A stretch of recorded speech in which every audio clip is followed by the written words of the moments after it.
ইসলাম গ্রহণের আগে যাদের জীবিকা উপার্জনের একমাত্র পথ এবং পন্থা ছিল চুরি, ডাকাতি, খুন, রাহাজারি, লুটপাট ও লুণ্ঠন, সেই মানুষগুলোই মহান আল্লাহ তাআলার উপর ঈমান এনে তারা এতটাই পরিবর্তন হয়ে গেল যে এই ঈমানই ছিল লোভ, প্রলোভন এবং প্রবৃত্তির প্রবল প্ররোচনার মুখে তাদের আত্মসংযম, সততা, নৈতিকতা, সুচিতা ও চারিত্রিক পবিত্রতা রক্ষা করার একমাত্র আসল কবচ এই ঈমানই ছিল। একা নির্জনে লোকচক্ষুর আড়ালে যেখানে কেউ নেই সেখানেও তারা এক আল্লাহকে লজ্জা করতেন, আল্লাহকেই ভয় করতেন। এমনকি আপন প্রভাব প্রতিপত্তির স্থানে যেখানে কাউকে ভয় করার প্রশ্নই আসে না সেখানেও তারা এক আল্লাহকে ভয় করতেন। ইসলামের দীর্ঘ ইতিহাসে ইখলাস ও আমানতদারিতা, সংযম ও আত্মসম্বরণের এমন সব ঘটনা ঘটেছে যার দৃষ্টান্ত মানব ইতিহাসে খুব কমই খুঁজে পাওয়া যাবে। এটা কিসের ফল? কি কারণে তারা এতটা বেঁচে চলতেন? এটা হচ্ছে পরিপূর্ণ আল্লাহর প্রতি ঈমান আনা এবং আল্লাহ সব সময় সর্বস্থানে মানুষকে দেখছেন। আল্লাহু বাসীরুম বিমা তা'মালুন। আল্লাহর প্রতি পরিপূর্ণ ঈমান ও আত্মা সমর্পণ এবং আল্লাহ সবখানে সর্বস্থানে সর্বক্ষণ মানুষকে দেখছেন, এই বিশ্বাসেরই ফল।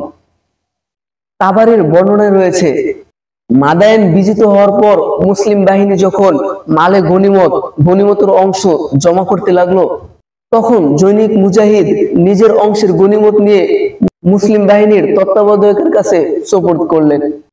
তখন লোকেরা বলল, এত মূল্যবান গনিমত আপনি এনেছেন, আপনার এই গনিমতের সামনে তো আমাদের এইসব গনিমতের মাল কিছুই না। ইসলাম গ্রহণের আগে যাদের জীবিকা উপার্জনের একমাত্র পথ এবং পন্থা ছিল চুরি, ডাকাতি, খুন, রাহাজারি, লুটপাট ও লুণ্ঠন, সেই মানুষগুলোই মহান আল্লাহ তাআলার উপর ঈমান এনে তারা এতটাই পরিবর্তন হয়ে গেল যে এই ঈমানই ছিল লোভ, প্রলোভন এবং প্রবৃত্তির প্রবল প্ররোচনার মুখে তাদের আত্মসংযম, সততা, নৈতিকতা, সুচিতা ও চারিত্রিক পবিত্রতা রক্ষা করার একমাত্র আসল কবচ এই ঈমানই ছিল। একা নির্জনে লোকচক্ষুর আড়ালে যেখানে কেউ নেই সেখানেও তারা এক আল্লাহকে লজ্জা করতেন, আল্লাহকেই ভয় করতেন। এমনকি আপন প্রভাব প্রতিপত্তির স্থানে যেখানে কাউকে ভয় করার প্রশ্নই আসে না সেখানেও তারা এক আল্লাহকে ভয় করতেন। ইসলামের দীর্ঘ ইতিহাসে ইখলাস ও আমানতদারিতা, সংযম ও আত্মসম্বরণের এমন সব ঘটনা ঘটেছে যার দৃষ্টান্ত মানব ইতিহাসে খুব কমই খুঁজে পাওয়া যাবে। এটা কিসের ফল? কি কারণে তারা এতটা বেঁচে চলতেন? এটা হচ্ছে পরিপূর্ণ আল্লাহর প্রতি ঈমান আনা এবং আল্লাহ সব সময় সর্বস্থানে মানুষকে দেখছেন। আল্লাহু বাসীরুম বিমা তা'মালুন। আল্লাহর প্রতি পরিপূর্ণ ঈমান ও আত্মা সমর্পণ এবং আল্লাহ সবখানে সর্বস্থানে সর্বক্ষণ মানুষকে দেখছেন, এই বিশ্বাসেরই ফল।